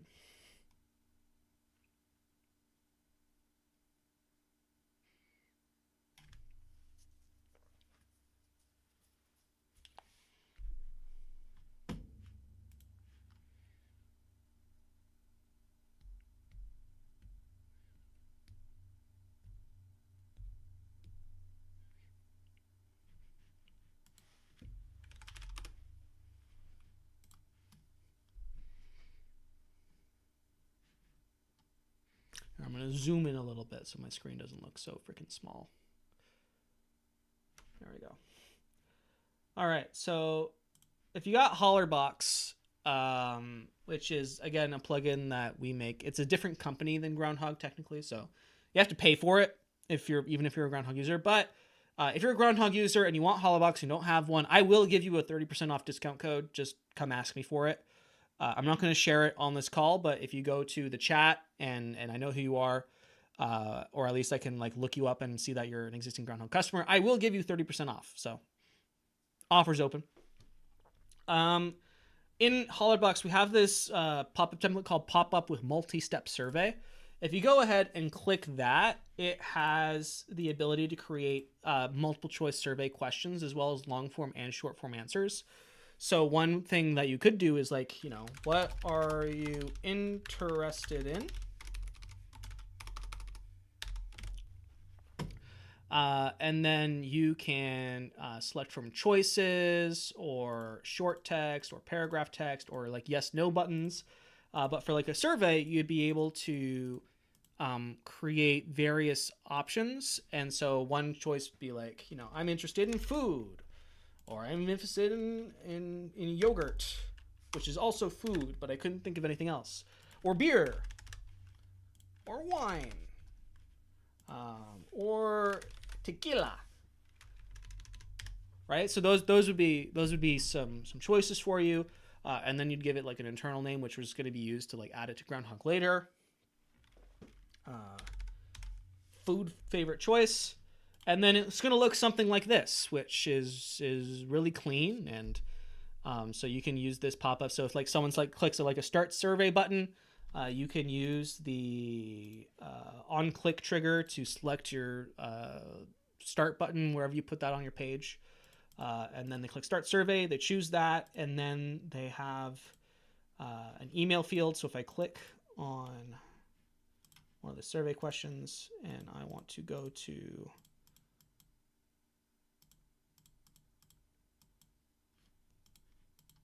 there we go. So if we have if the question goes to the form, name, email, consent, and then an integration. You wouldn't actually select the Groundhogg integration because the Groundhogg integration currently doesn't read the survey responses, although that's on our list. You select the webhook, and then you would use a Groundhogg webhook listener. Put that in there. It's going to send that all the responses to the webhook listener. You map the field. It goes into the contact record. So that is one way that you could do it without having to actually develop like a custom survey. You could also just use the multi-step form plugin of your choice, WS form, gravity forms, Fluent forms, and then use the field mapping API for the integration that we provide for that. So that's one way to do it. This is the pop-up way to do it. This is the way that we do it on Groundhogg. So if like you recently signed up for a product, or you recently signed up for a trial, you actually got this pop-up, and we ask you questions like, what kind of business are you, and how long have you been in business, and why did you buy Groundhogg today? So if you recently signed up, then you saw that pop-up, and this is what we're using for that. So I hope that answers your questions and gives you an idea of how to sort of create your own sort of interest-based survey. Are there any plans to make partner calls like this, maybe via Zoom? I did partner calls for a very, very, very long time, and then people stopped showing up, and then I stopped doing them. So the partner program at this current point in time. So for the people, I know there's partners on this call today. So a couple years ago, we stopped billing partners for partner status. So now all agencies, also anybody with an agency license, can register to become a partner, as long as they do the certification and get their partner listing. It is not an extra cost. So we stopped billing for it separately, but because we sort of we decreased the total outstanding value of the partner program, I stopped doing the partner calls, but people just stopped showing up and doing it every week and doing all the effort of coming up with stuff to talk about and creating decks and interests, and people don't show up. It's kind of, it's a lot of effort. If we're going to be doing anything like this longer term, it's going to be office hours, which I very, very, very much want to start doing again. Regular office hours on Tuesdays. I did them for like the first 4 years, and then again we had sort of an issue where people weren't coming very often, and it was just me on the call, and again, that's kind of boring. So if we do something like this more regularly, it's going to be with office hours first, not necessarily partners. That's what I'm thinking about that at the moment. I appreciate that you would definitely show up, but if it's just me and you all the time, then that kind of blows.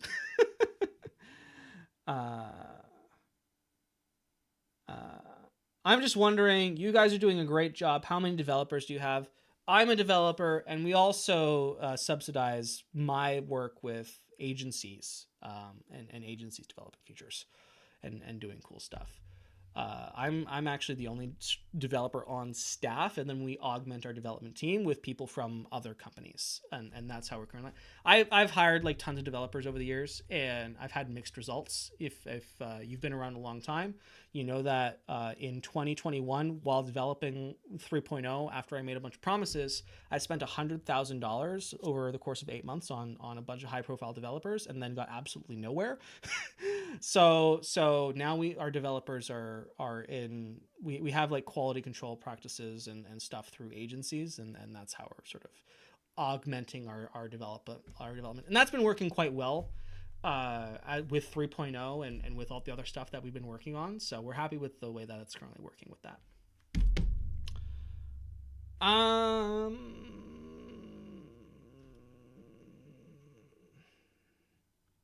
I would love a way to automate Google Meet details. From says John. Yeah, totally. So would I. In the update. In the update. Marcello asks again. Thinking the best way to save and manage info. I have lots and lots and lots of possible interests and users. And also, how can I use that info for later as tags, segments for custom visibility? So I like to use like tags as sort of interests on a conceptual level.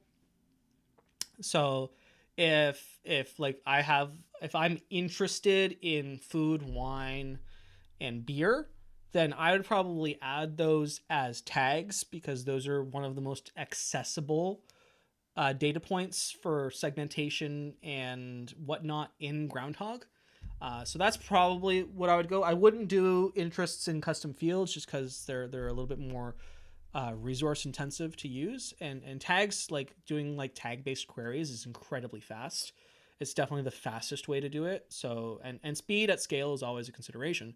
And so just for anybody, the way that the query filters works is we did a ton of work with 3.2 to really optimize the way that filtering based on custom meta and tags and all of that works.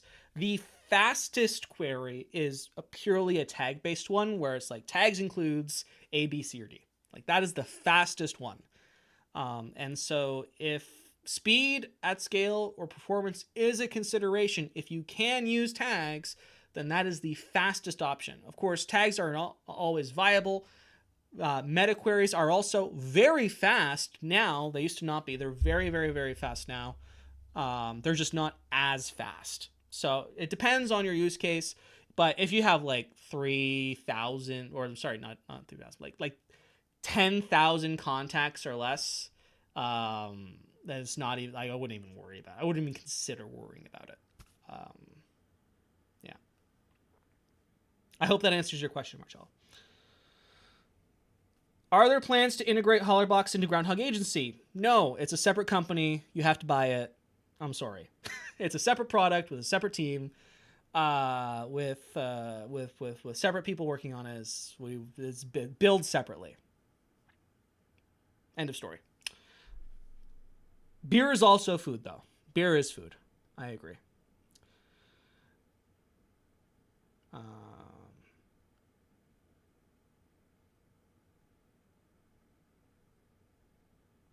Everybody says I should do office hours monthly, which I'm not opposed to.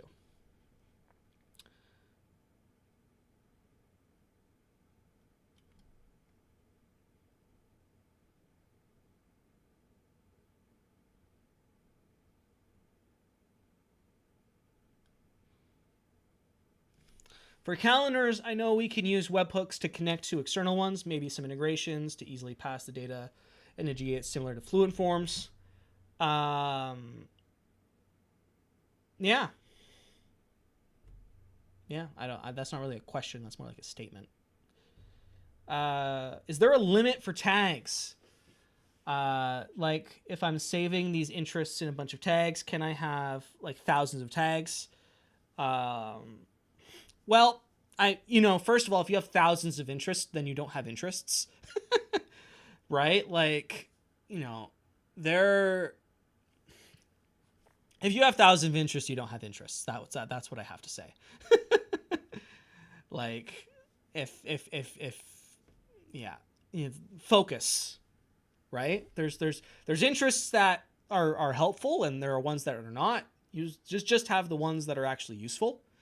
And then you're not going to get thousands. But theoretically, there is no limit on tags.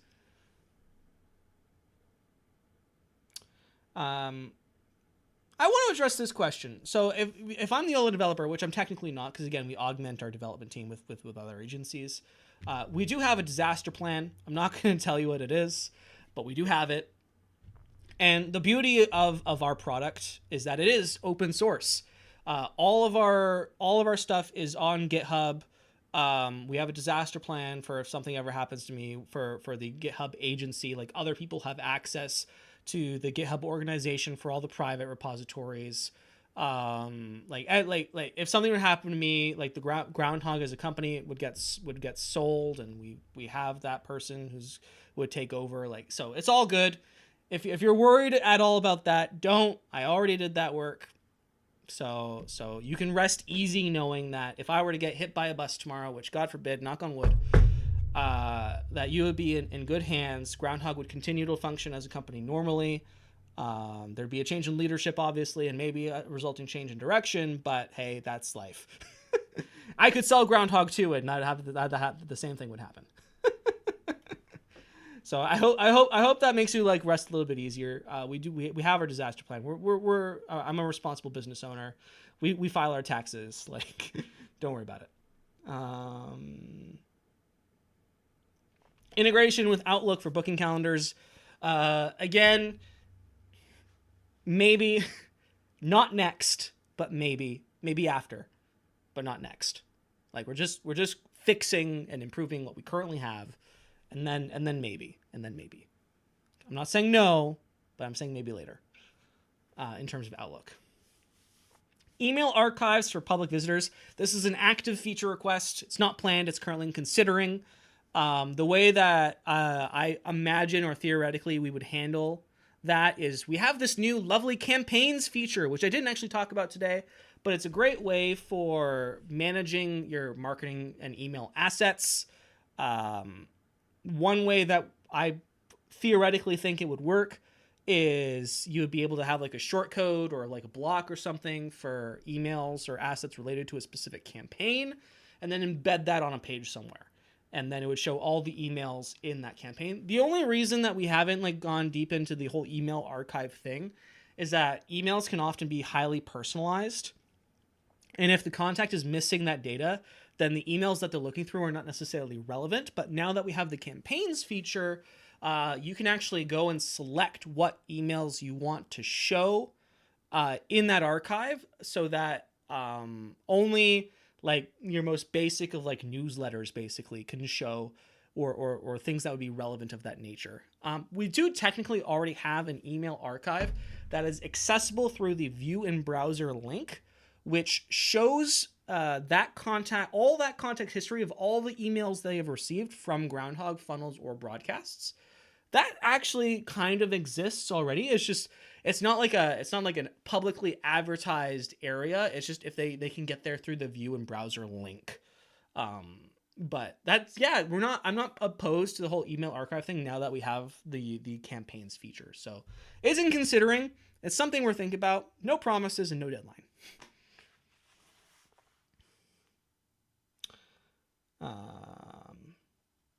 Can I change a custom field when a holler box is filled and sent? I mean, so the basic Groundhog integration is if I add a new integration and click Groundhog is tag based. So name, email, and then tags. And then you could use the tag applied, and then you use the edit meta action in a funnel. That's how I would probably facilitate that. Hollerbox does not have custom fields outside of the survey stuff, which is the only place where like custom fields, because you need to have custom fields for survey options. Otherwise, it's just name, email, phone number, and then those get updated into the relevant Groundhog areas.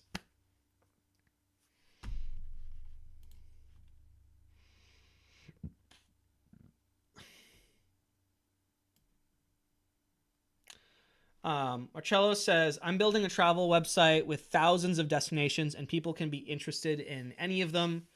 Also can be native from any of these places. Okay, so if you're doing a travel destination website, okay, and there's like interest based. So what you're sort of looking for there is not tags as the interest based. It's a little bit more complex for what you want to do, but basically what you're going to be doing is leveraging the custom activity features of Groundhog. So if I go and visit a location, or I'm searching for like hotels within a specific location, and there's thousands of locations, then what you want to do is basically log an activity record of that location that I visited. And then what you're going to do is for your targeting, rather than have it be tag based for eternity, you're going to say, I want to send an email, or I want this email to be sent to people who visited these locations in the last 90, 365, 2 years or whatever. And you're going to do time-based activity segmentation, which is a little bit more involved and requires some custom work on your end. But if you're doing a travel site, then you kind of have to do that anyway. But that's how I would approach that, rather than going with like thousands of interest-based tags. Because that way you also have, well, I might want to go to, Florida this month, but maybe next month it's Mexico, or maybe next month it's Cuba, right? And then so you're always using sort of the most recent available information by having that time-based filter where it's like, all right, visit this location the last 9 days. So that's how I would approach that if you're going down that road. Maybe not tags, but that is another option available to you, just a little bit more involved. Overview of all the elements connected with the campaign, not only funnels, emails, but also ability to connect pages and campaigns would be great. Maybe. I don't know about that, Sasha. We'll see. Could you do a quick cover on the mobile first email aspect you mentioned again? I seem to have missed that part. And is that the emails delivered are mobile optimized, or the email creator? Yeah, I'm absolutely. So in Groundhogg, I'll go back to this one. So it's basically like 50% of all email activity as reported by Drip and HubSpot and all the other big SaaS people that have access to that data, because I don't. Because you guys self-host your stuff, so I can't actually see it. I don't have access to your information. I only have access to mine, and my list is not big enough to make those generalizations. But HubSpot does that work for me, so I go steal off their blog to sort of make these assumptions and claims. Basically, like 50% is now mobile, and you might want to design your emails from a mobile perspective, and so that the design is nice. If you're just doing plain text emails, then this is not something you have to worry about. But if you're doing like better, or like, templated designs and maybe like, if I go, let's go add a new email that's actually like good looking. We'll use our Black Friday dark template. Like, we want this to be looking good in mobile, and it looks great on desktop, but it might not look good in mobile. I think this one does, because, I made it. So we can see our mobile view, and we can just make sure that everything is looking as it's supposed to, which it is. So that's just all mobile first. So you can always click on the mobile view, and that'll show you the mobile view, and you can edit in the mobile view as well. You can do all your drag and drop and all your text edits here or in the desktop view. You can also control block-based mobile or responsive visibility, so you can hide this block on mobile or hide it on desktop. And there's also like mobile-specific controls for columns. So if I click on this columns block, for example, I can select this column to be responsive or not responsive. So responsive meaning the column will show up on like 2 rows rather than just on 1 row. So if I turn off responsive, it should, so they'd show up side by side, despite the fact that it's mobile. And if I turn responsive back on, they're going to show up just like that. So that is mobile first design. It's basically just saying, hey, make sure your stuff looks good on emails. If you're doing basic emails, not really a super big concern. All of the Groundhogg blocks are by default mobile responsive and enforced responsiveness. The only way that your emails might not be responsive is if you use custom HTML templates and you're importing your stuff from other sites, in which case that's your problem, not mine.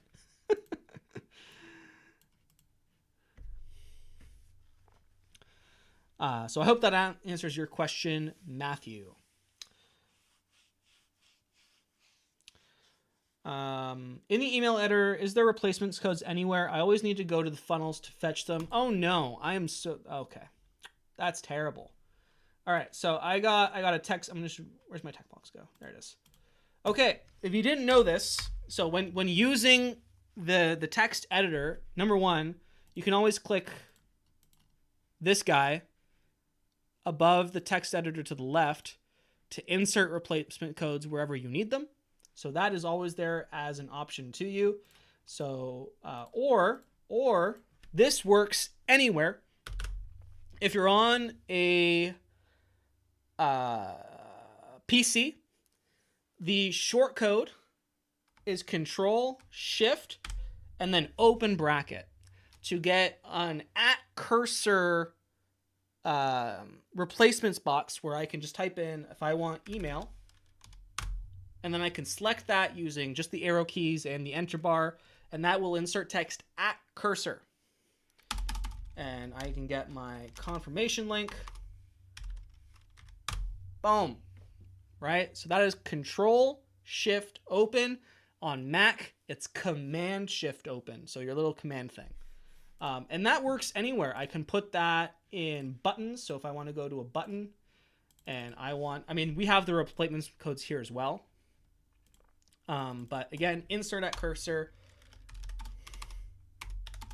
Command Shift open, hi first, right? Works for links if I wanted to put in my confirmation, my raw confirmation link. That's how you do that. So there's the keyboard shortcuts. So use those. Don't be tabbing in and out. That's super annoying.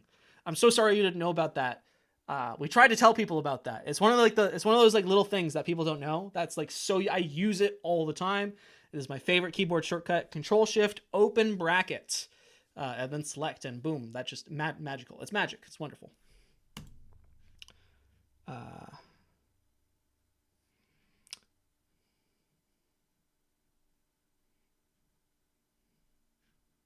Yeah, and there's also, so also here, wherever you see the little guy, those are replacement codes. Just click to see. Okay. Do we have any other questions? I mean, we've been going at this for like 2 hours. It's 4 o'clock. Started at 2 p.m. It's been 2 hours. That is a long call. It's a long live stream.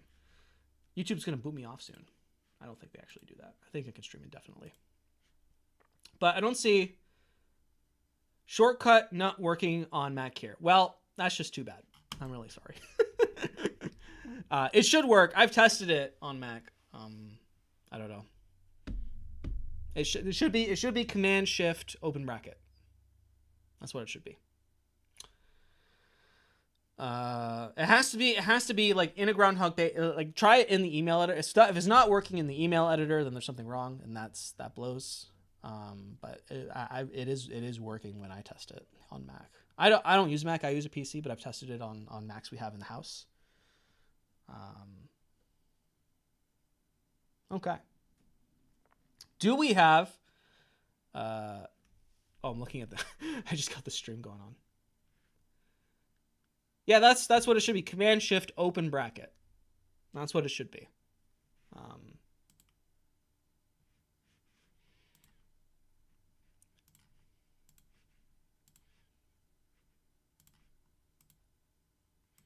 going to go back here because that's it. It's been 2 hours. I've been talking for a long time. I want to thank everybody who came on the call to share their feedback and concerns and questions and congratulations and just general positive attitude today. I love that everybody came with a positive attitude and wanting to be part of the community. That's awesome. Groundhogg is where I feel the energy. It's going in a great direction. We got some really exciting product stuff in the pipeline. A lot of the stuff we've been working on is epic in terms of in usability and performance and analytics and design. And it's only going to get better. Happy Groundhog Day, everybody.